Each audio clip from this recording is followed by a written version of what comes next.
Hello, magandang araw po sa ating lahat. Welcome back sa aking YouTube channel. Guys, nandito naman po ulit tayo at magsisimula naman po ulit tayo para gawin ang aking pangalawang pagja-jogging. This is my second day of my jogging.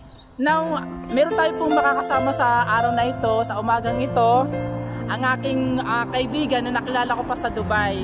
Nakilala ko siya nung times na nag-a-apply ako ng trabaho pa Malta, pa Europe dito. Nakilala ko siya sa isang page sa Facebook at isa siya doon sa mga nag-komento at nag-message siya po sa akin.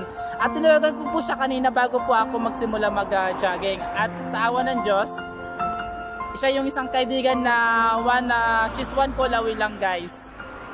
At sasamahan po tayo niya para makijamming sa aking pagja-jogging. Proudly kung ipinapakilala sa inyo ang aking kaibigan na nag-iisa. Hi Camille. Mars, kamusta Mars? Hello! Hello! Mars, paano nga pala tayo nagkakilala sa Dubai? Pakikwento naman sa kanila. Ayun, hello po. Magbabati ka muna sa aking mga followers dyan. Hi! Si Camille po. Nakilala ko si Leo sa Filipino Workers in Malta. So, ayun, nagkaroon kami ng conversation. Tapos, regarding about sa Malta, pagpunta dito, ayun, doon na kami nagkakilala. At saka, nung mga sumunod na mga araw ay palitan na tayo ng message, tapos nagkita tayo. Saan tayo nag-meet? Sa Dubai If you remember, in Dubai Mall. Pinuntahan kita sa restaurant In Cafe Batel. Yes. At kumain tayo. Saan tayo kumain? Kumain kung natatandaan mo yun? Basta sa food court sa pancake. Sa pancake, ayun. Nilibre mo ako. Nilibre mo ako. Yun pala. Ayun. So guys, sasamahan po tayo ni Camille. At Camille, salamat sa aking paanyaya at sana mag-enjoy ka sa company ko. Alam ko kung gaano ka bored at gaano ka magnuknuk sa bahay nang walang trabaho. Kasi parehas tayo, nag-aantay lang tayo ng trabaho, kung meron part-time, kung wala. Mas maganda na lang mag-jogging. So, bago tayo magsimula mag-exercise, bago tayo mag-exercise, mag-jogging, gusto ko lang kumustahin, kamusta ka? Ano ang adjustment mo? Anong pinagkaiba sa Dubai at saka dito? Ayun, sa Dubai, compared sa Dubai, and regards sa mga benefits na meron doon na wala dito, at anong mga advantages na nandito ka na sa Europa? Ayun, compared sa Dubai, sige lang, okay lang, go. Huwag ka mahiya, Mars, huwag ka mahiya.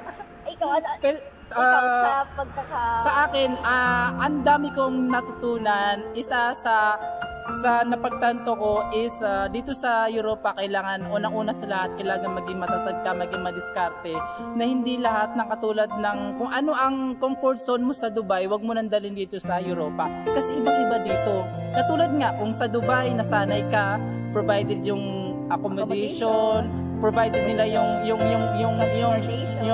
expenses ng visa mo, ng air ticket mo pag uwi ka ng Pilipinas.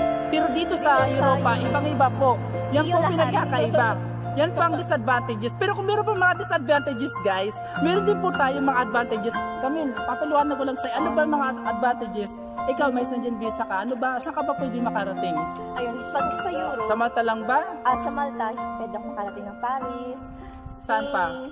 Germany, all of Europe countries. Okay, except meron tayong hindi tayo pwede pumunta sa UK. Sa UK, except UK lang. So, yun po guys, ang isa sa mga advantages.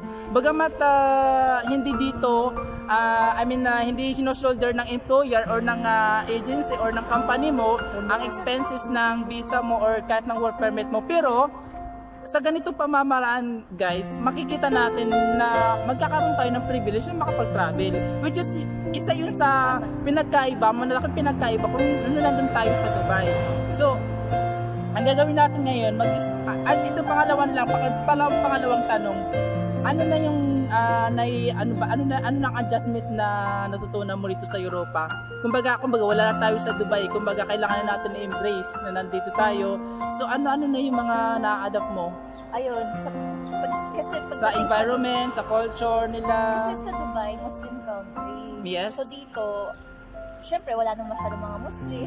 Ayan, So, katulad ako, di ba? Free na ako. free na, ayun, tapos ano din siya, Catholic country din. Okay, okay. Yeah, naman Catholic country. Oo. Pero mas marami simbahan. Oh, marami naman. Oo, kasi napaka-historical kasi yung Malta actually. Kasi ito ang country, bukod tanging bansa na pinag-aagawan dati. Yun ang history ancient history ng Malta na pinag-aagawan ng ibang country. Actually may mga Arab countries na inaagaw nila yung Malta dati before, kahit na yung nasa France. Kaya makipansin mo guys, pag pumunta kayo sa Balita, yung La Balita, from the word itself, La Balita, ano po yun? Ang may-ari ay ano po yun, French po yun. So kaya po yung pinangalan, ang capital city ng Malta ay Balita, dahil po kasama po yun sa history. So isa lamang po yun sa mga history sa Malta dito. So pangatlo, di ba uso ngayon na sinasabi nila, ano na yung new normal for you? What is new normal for you? On your own thoughts. Sa palagay ko, Hanap ka sa camera please, para naman baka masabi nila hindi tayo nakikinig sa kanila. ayun, sa palagay ko dito, kailangan mo maging, yun nga sinabi na kailangan mo maging matatag. Unang-una kailangan mo maging madiskarte. Kasi kung wala kang diskarte, baka saan ka pulutin dito. Ayun. I think magdadagdag lang ako, para sa akin, ang sinasabi ng new normal is kailangan maging aware na tayo ulit. Kumbaga, kung ano nangyari sa COVID, so kailangan matuto na tayo guys. Andun dapat yung sabi nga nila, napansin mo kayo na kinikis kita pero medyo nagano ako. Kasi diba, dapat kailangan keep distance. Nasabi nga nila keep distance 2 miles apart. Okay. Diba? Pero sigurado naman ako na wala kang corona kasi hindi naman tayo nagkikipaggalubin, nagkikipagparte-parte. So okay lang. So yun yung mga sinasabi natin, isa sa mga new normal na dapat natin i-embody para guys maiwasan ulit ang pagkalat ng pandemic ng virus, 'di ba? So, pangatlo, kamusta ka na ngayon? Ano ng plan mo? Ayun, plan ko, hihintay ko rin yung trabaho kasi sa hotel ako nag-work. So, hanggang ngayon, tambalik na din. Pero at least, kahit pa paano, ayun, nagsasearch ako sa Facebook or sa mga online, kahit part-time. Sana makakita na ng part-time. Ito na, pangatlo, sino nagiging kalakasan mo at sino nagiging inspirasyon mo para ipagpatuloy mong sumabak sa ganitong laban? At unang-una sa lahat, malayo tayo sa ating mga magulang. Wala tayong mga kamag-anak dito, subalit meron tayong mga kaibigan. Mayroong ako, mayroong ikaw. Magkaibigan tayo. Nagtatawagan tayo. At least may mga diba? friends, Alam mo yun, wala man tayong para sa ngayon, talagang sa akin pera. si God. Oh, okay. Unang si God, talagang pinagdadasal ko na sana maging okay na lahat at maging new normal. Well, tama ka dyan. Sumusuporta ako sa'yo dyan. Mas lalo din ako sa sarili ko. Kasi sa panahon ngayon, si God ang dapat nating kapitan eh. Siya lang naman eh, kahit na may mga times na ako minsan sa bahay napapaiyak na lang ako, pero napapaiyak na hindi ko kailangan magbukmok, na umiyak na kailangan maging i-down mo sarili mo, hindi, para i-cheer up mo yung sarili mo. Parang yung nagiging way, ginagawa ko siyang positive kasi kailangan eh. Oo, dapat lang talaga. At kailangan maging flexible tayo guys. Hindi porket barista ka, ano nga ba sa Dubai? Just to let you know, ang alam ko, magandang trabaho mo sa Dubai, nag-opisina ka, pero ano ka dito? Waitress. O diba? Pero hindi Tsaga-tsaga lang basta binabasta ang pagiging isang waitress kasi diba? Basta marangal na trabaho. Ako din naman eh. Barista ako sa Dubai, barista pa rin naman ako dito sa Europa. Pero dahil sa ganitong pagkakataon, pwede ako maging cleaner. Pwede ako maging construction worker. Pwede ako sa lahat guys, basta kaya akong trabahuin. So, magsisimula na tayo, Camel. Magsisimula tayo sa ating jogging. So, magja-jogging tayo hanggang 7 rounds. Hanggang 7 rounds tayo ngayon ha. Sige. Guys, magaan muna kami ng patalastas. Magbabalik po kami makalipas ang ilang patalastas. Bye-bye. See you later. Hello guys, nagbabalik po ulit po kami ng aking ka-jogging. Si Camel ang aking Mars. Simulan na natin ang ating jogging. So ito ang first round ng jogging natin. Halika dito.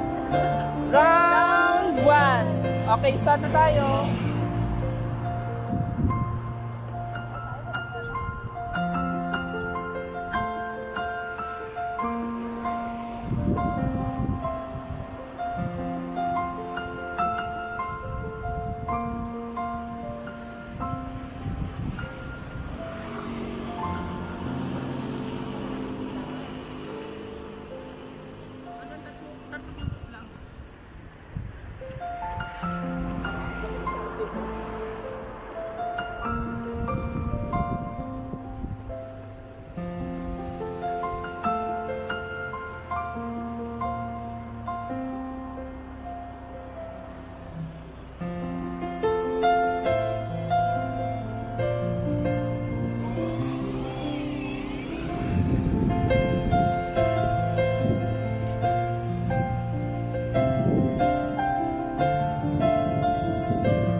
l'as dit, mais personne ne sait.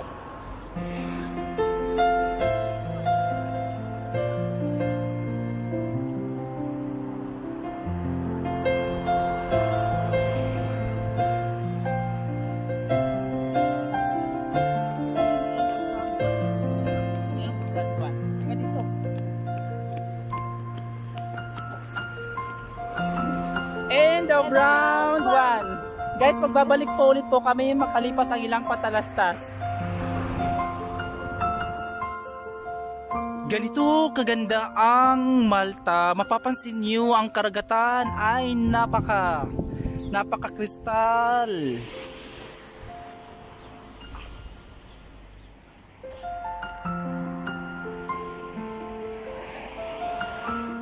Welcome back sa aking YouTube channel. Tayo po ay nagbabalik pong muli ulit. Ngayon pangalawang round 2.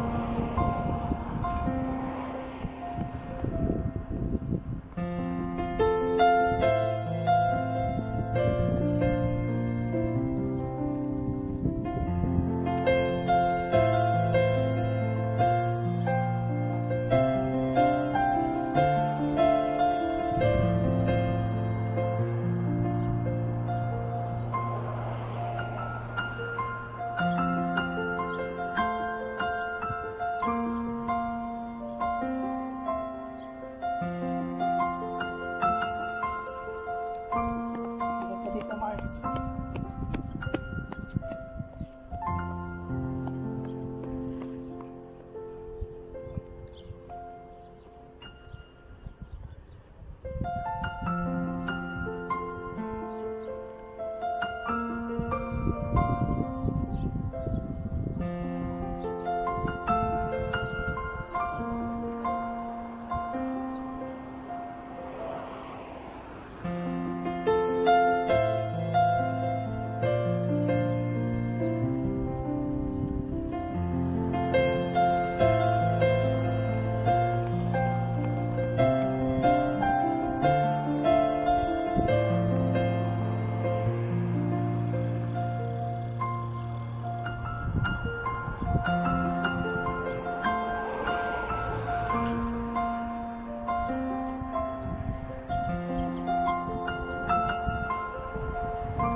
End of round 2. Magbabalik po ulit kami for round 3. Nagbabalik pong muli ang iyong ka-YouTuber channel with my guest ko sa Camille. So Camille, anong round na tayo? Round 3. Round 3. So okay ka pa ba? Kaya pa? Adjo? May energy pa. Okay. Kaya pa raw niya guys. So start na po tayo sa ating pangapatlong round 3.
3. So magbabalik po ulit kami guys para sa ating round 4.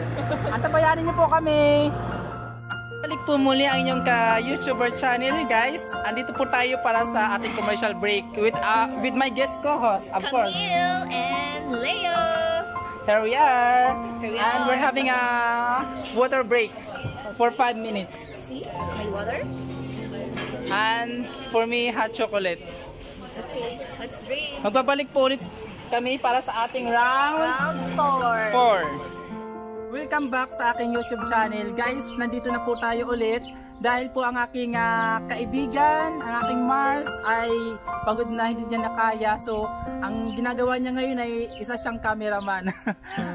Bishi, salamat sa iyo. Salamat sa pagsama sa akin. So, magpuproceed na po ako sa aking round 4.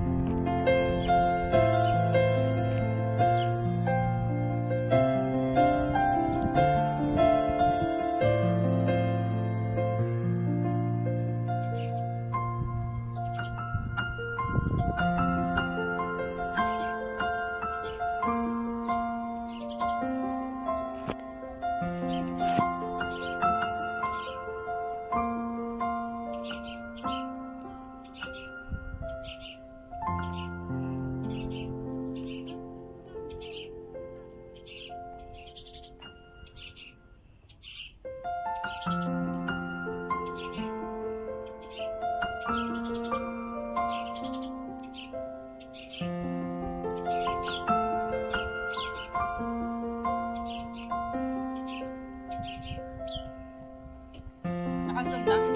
Pag malayo ako isog mo.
In the round 4. Welcome back again guys sa aking YouTube channel. Dumako po tayo sa ating round 5. Gusto ko muna kayo ipakita natin ang magandang view. Yan po guys. Okay na, dito na. Start for round 5.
End of round 5.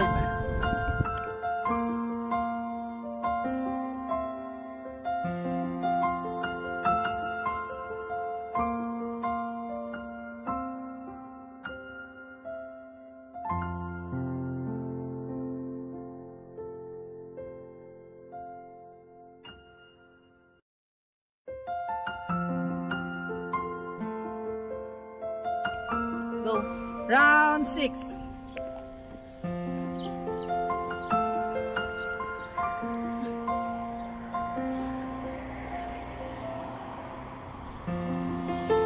Paikutin.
End of round 6. Stop pa day.